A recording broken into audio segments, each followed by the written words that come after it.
마지막으로 신앙 고백 드리시겠습니다. 전능하사 천지를 만드신 하나님 아버지를 내가 믿사오며 그 외아들 우리 주 예수 그리스도를 믿사오니 이는 성령으로 잉태하사 동정녀 마리아에게 나시고 본디오 빌라도에게 고난을 받으사 십자가에 못 박혀 죽으시고 장사한 지 사흘 만에 죽은 자 가운데서 다시 살아나시며 하늘에 오르사 전능하신 하나님 우편에 앉아 계시다가 저리로서 산자와 죽은 자를 심판하러 오시리라.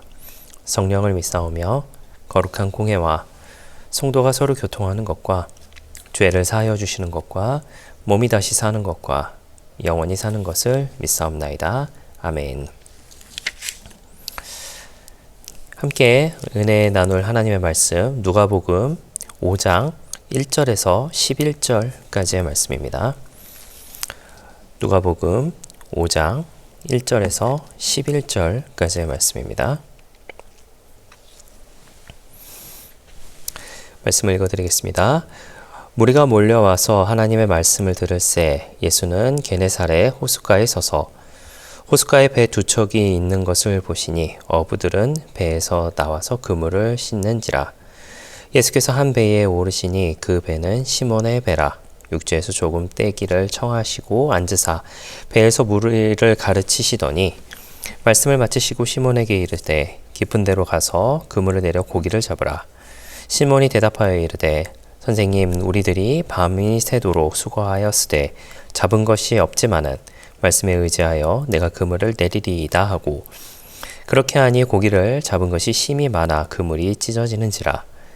이에 다른 배에 있는 동무들에게 손짓하여 와서 도와달라 하니 그들이 와서 두 배의 채움에 잠기게 되었더라.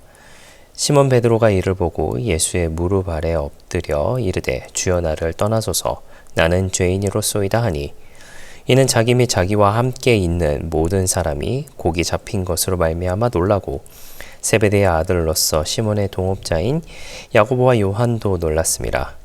예수께서 시몬에게 이르시되 무서워하지 말라. 이제 후로는 내가 사람을 취하리라 하시니 그들이 배를 육지에 대고 모든 것을 버려두고 예수를 따르니라. 아멘. 할렐루야. 저는 본문의 말씀 가지고 함께 말씀의 은혜를 나누기를 원합니다. 얼마 전까지 제가 3년 정도에 걸쳐서 이제 복음서 비교를 이제 마무리를 하였습니다. 복음서의 주인공은 단연컨대 이제 예수님이시죠. 사실 복음서의 주인공을 예수님이다라고 말하는 것은 맞는 말인가 동시에 또한 틀린 말이지 않을까라는 생각하게 됩니다. 성경 전체의 주인공이 바로 예수님이시기 때문인데요. 이제 그 예수님, 주인공이신 예수님을 뒤로 하고 이제 제자들 이야기를 한번 좀 이어가 보고자 합니다. 사실 이제 저희 교회 유튜브 채널에 보면은 이제 예수님의 제자들에 대해서 그 생애에 대해서 이렇게 잘 설명해 주신 그런 영상이 있기는 있어요. 그렇지만 이제 저는 또 성경 말씀을 근거로 하여서 또 저 나름대로의 또한 시각으로서 한번 예수님의 제자들에 대한 모습을 한번 은혜를 나눠보고자 합니다. 오늘은 그 첫 번째 시간으로 이제 베드로, 우리가 너무나도 잘 알고 있는 그 베드로에 대해서 한번 이야기를 나눠보고자 합니다. 제가 이제 준비하기는 조금 많이 준비를 하고는 있는데 이제 지금까지 준비한 분량은 한 10일 분량 정도 됩니다. 새벽 예배로 치면 한 2주 정도의 분량이 될 텐데 그것이 더 될지 혹은 이제 조금 더 짧게 될지에 대해서는 한번 말씀의 은혜를 나누면서 같이 베드로에 대해서 한번 알아보는 시간을 가져보고자 합니다. 이제 베드로는 이제 갈릴리 바다에서 이제 고기를 잡던 그저 평범한 어부였죠. 하루하루 일상을 물고기를 잡는 그런 일을 하고 있는 어부였습니다. 본명은 시몬이었죠. 자, 오늘 본문에 이제 시몬이라고 하는 사람이 등장합니다. 아직 베드로가 아니었다라고 하는 것이죠. 예수님께서 이제 그에게 반석이라고 하는 뜻의 이름인 이제 베드로를 나중에 이제 주시게 됩니다. 이 시몬은 어떤 사람이었느냐? 편의상 베드로라고 하겠습니다. 이 베드로는 어떤 사람이었나? 굉장히 충동적인 사람이었습니다. 그리고 아주 감정적인 사람이었다라고 하는 것이죠. 또 누구보다 열심히 했던 사람인가 동시에 또 누구보다 자주 실패했던 사람이 바로 베드로였다라고 하는 것이죠. 예수님을 위해 목숨까지 바치겠다라고 말했던 사람입니다. 실제로 예수님을 위하여서 칼을 휘두르기도 했던 사람이죠. 하지만 결국 예수님을 3번 부인한 사람이기도 했다라고 하는 것입니다. 그런 연약한 사람이 바로 베드로입니다. 그러나 하나님은 그런 베드로를 버리지 않으시고 실패한 어부를 교회의 기둥으로 세우셨고 오순절 날에는 수천 명이 회심하는 그런 사도의 본분을 너무나도 잘 이어갔던 사람이다라고 하는 것이죠. 오늘 본문은 사실은 그 모든 이야기에 시작하고 있는 부분입니다. 예수님께서 한 어부를 부르시는 장면, 시몬을 부르시는 장면, 후에 베드로를 부르시는 그 장면 속에 우리가 함께 그 장면을 마주하고 있습니다. 이 사건 속에서 단순한 직업의 변화 이상의 의미를 담겨 있다라고 하는 것을 우리가 기억해야 할 것이고, 하나님의 은혜로운 부르심과 그리고 제자도의 본질을 나타내고 또 오늘날 교회와 성도가 어떻게 살아야 하는지에 대해서 잘 보여주고 있는 본문의 내용이라는 생각을 하게 됩니다. 자, 먼저 5절 말씀을 보도록 하겠습니다. 5절 말씀에 시몬이 대답하여 이르되 선생님, 우리가 밤이 새도록 수고하였으되 잡은 것이 없지만은 말씀에 의지하여 내가 그물을 내리리이다, 이렇게 말씀을 하고 있습니다. 자, 지금 베드로가 어떤 모습인가요? 실패한 모습을 보여주고 있습니다. 밤이 새도록 일을 했어요. 물고기를 잡으려고 정말 밤이 새도록 노력한 그 상황이지만 결국 아무것도 얻지 못한 그런 상황이었다라고 하는 것이죠. 이런 이제 그 어부로서의 이제 밤샘 조업의 이제 실패라고 하는 것은 어떻게 보면 단순히 기분만의 문제는 아니리라 생각을 하게 됩니다. 사실 우리가 일상생활을 하다 보면 그런 경우가 많이 있잖아요. 뭔가 내가 열심히 했는데 그 열심히 일한 것에 대한 대가가 별로 없을 때, 혹은 그 일한 것에 비해서 아무런 소득이 없을 때, 아무런 나의 어떤 리턴이 없을 때 굉장히 우리는 많은 허무함을 느끼게 됩니다. 제가 참고한 그 자료에 의하면 생계의 문제이며 존재의 무너짐이라고 하는 표현까지도 좀 사용을 했었어요. 어찌됐든 간에 굉장히 이제 낙심한 그런 상태였다라고 하는 거죠. 그런데 예수님께서는 바로 그 실패의 자리에 찾아오셨다라고 하는 겁니다. 이것을 가리켜서 이제 선행은혜라고 하는 그런 이야기도 있습니다.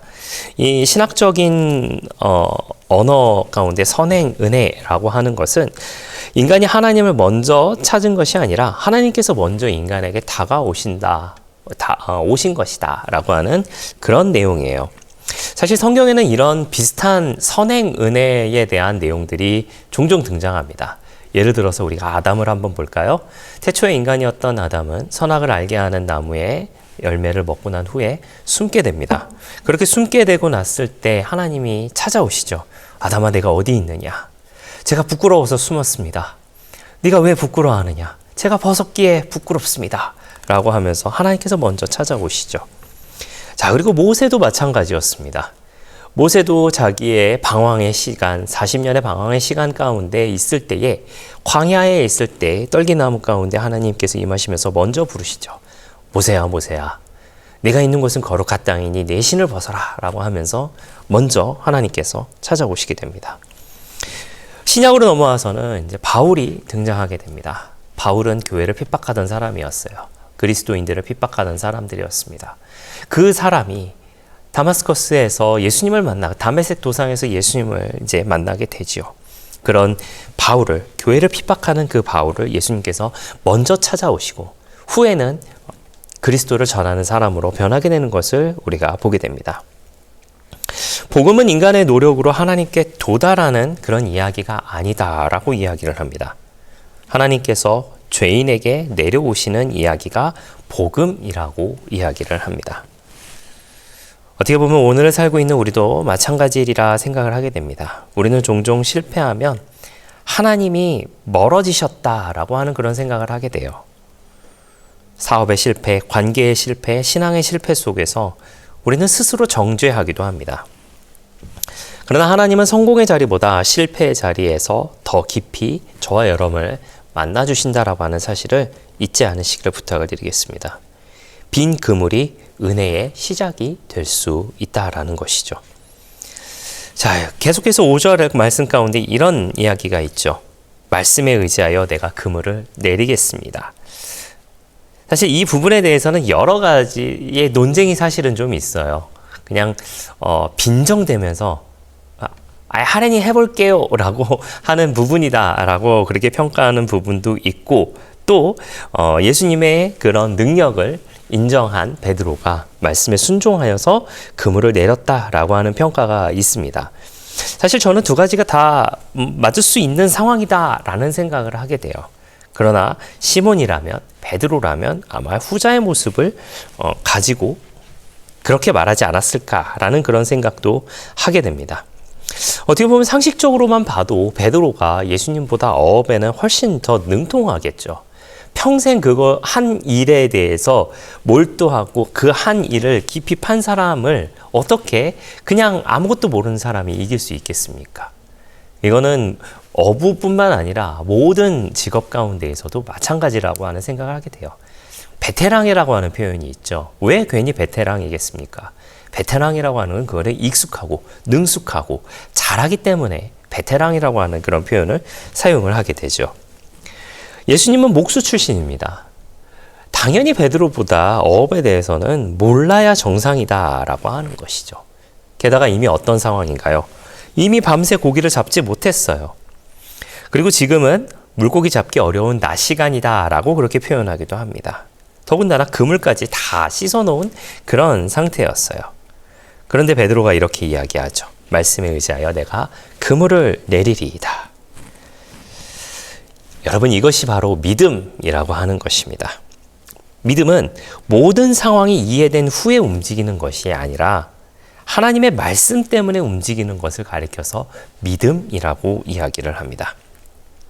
하나님의 자기 계시에 대한 순종, 그리고 하나님의 말씀은 인간의 경험보다 높고 하나님의 지혜는 인간의 계산보다 높다라고 하는 것을 잘 보여주고 있는 대목이다라고 하는 것이죠.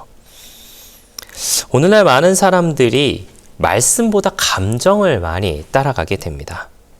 이해되면 순종하고 유익하면 헌신하고 손해 안 보면 믿겠다라고 하는 그런 신앙생활을 하는 모습을 많이 보게 되죠. 여러분, 이것은 제자의 길이 아닙니다. 제자의 길은 주님 말씀하시니까 순종합니다 라고 나아가는 것이 바로 제자의 길이다라고 하는 것이죠. 교회는 프로그램보다 말씀의 권위가 있는 곳이어야 한다라고 생각을 하게 됩니다. 성도도 자기 생각보다 말씀을 우선해야 합니다. 가정에서도, 재정에서도, 인간관계에서도, 또 미래에서도 말씀 위에 모든 것이 그것이 세워져야 한다라고 하는 것이죠. 기적이라고 하는 것은 순종 이후에 일어난다라고 하는 것을 꼭 기억해 주시기를 부탁을 드리겠습니다. 자, 그리고 조금 뒤로 넘어가서 이제 10절 말씀을 좀 보도록 하겠습니다. 10절 말씀에 이렇게 되어 있습니다. 세베대 아들로서 시몬의 동업자인 야고보와 요한도 놀랐습니다. 예수께서 시몬에게 이르시되 무서워하지 말라. 이제 후로는 내가 사람을 취하리라. 이렇게 말씀하고 계세요. 사람을 취하리라. 우리가 잘 알고 있는 사람 낚는 어부가 될 것이다 라고 하는 것이죠. 예수님은 단지 베드로의 직업만 바꾸신 것이 아닙니다. 존재의 목적 자체를 바꾸셨다라고 하는 것이죠. 이전에는 물고기를 잡던 사람이 이제는 사람을 살리는 사람으로 바뀌게 될 것이다 라고 하는 것이죠. 이것이 바로 제자의 길이다라고 하고, 또 이것을 가리켜서 소명이라고 이야기를 합니다. 구원은 단순히 천국 가는 티켓이 아니다라고 이야기를 합니다. 물론 우리가 구원을 받아야지만 하나님 나라에 들어갈 수 있는 것이지만은 하나님 나라를 위해 부름받은 것이 구원이다라고 그렇게 또 평가를 하고 있습니다. 모든 성도에게는, 저를 포함한 우리 모두에게는 하나님의 부르심이 있습니다. 어떤 사람은 가정에서, 또 어떤 사람은 직장에서, 또 어떤 사람은 교회에서, 또 어떤 사람은 선교지에서 하나님 나라를 위해 살아가도록 부름받은 저와 여러분입니다. 그리고 그것이 구원의 시작이다라고 하는 것이죠. 교회에는 제자를 양성하는 곳이다라고 이야기를 합니다. 오늘날 많은 사람들이 교회 다니는 사람으로 머물러 있는 것은 아닌가라는 그런 생각을 하게 됩니다. 저와 여러분이 교회 다니는 사람에서만 머무르는 것이 아니라 사람을 낚는 사람으로 살아가야 하지 않을까라는 생각을 하게 됩니다. 예수님은 저와 여러분을 방관자로 부르지 않으셨어요. 그저 바라보는 사람으로 부르지 아니하시고 저와 여러분을 사명자로 불러주셨다는 사실을 잊지 않는 저와 여러분 되시기를 부탁을 드리겠습니다. 베드로는 완벽한 사람이 아니었어요. 제가 서론에도 말씀드렸지만 베드로는 충동적이고 자주 넘어지고 예수님을 부인하기까지 한 그와 같은 실패한 사람이었습니다. 그러나 예수님은 그런 사람을 부르셨습니다. 하나님의 역사는 완벽한 사람으로 이루어지는 것이 아니라 은혜를 아는 사람으로 이루어지기 때문이다라고 하는 사실을 꼭 기억해 주시기를 부탁을 드리겠고, 오늘 본문 속 베드로처럼 우리도 빈 그물을 들고 살아가는 저와 여러분 되시기를 부탁을 드리겠습니다. 그리고 그 자리에서 예수님께서 말씀하시고 계신지도 모르겠어요. 깊은 데로 가라. 그 말씀에 순종하는 저와 여러분 되시기를 부탁을 드리겠고, 우리의 인생은 단순한 생존의 삶에서 사명의 삶으로 살아가시는 저와 여러분들의 넉넉한 신앙의 모습 다 되시기를 예수님의 이름으로 부탁을 드리겠습니다. 기도하겠습니다. 좋으신 아버지 하나님 감사합니다. 실패한 자리에서도 우리를 찾아주시는 그 은혜를 잊지 않게 하여 주시옵소서. 말씀보다 경험을 앞세웠던 우리의 마음을 용서하여 주시옵시고, 베드로처럼 우리도 주님의 부르심에 순종하게 하시고 사람을 살리는 제자로 살아가는 우리 모두가 되게 하여 주시옵소서. 감사드리며 예수님의 이름으로 기도했습니다. 아멘. 주기도문으로 마치겠습니다. 하늘에 계신 우리 아버지여, 이름이 거룩히 여김을 받으시오며 나라가 임하시오며 뜻이 하늘에서 이루어진 것 같이 땅에서도 이루어지이다. 오늘 우리에게 일용할 양식을 주시옵고 우리가 우리에게 죄 지은 자를 사하여 준 것 같이 우리 죄를 사하여 주시옵고 우리를 시험에 들게 하지 마시옵고 다만 악에서 구하시옵소서. 나라와 권세와 영광이 아버지께 영원히 있사옵나이다. 아멘.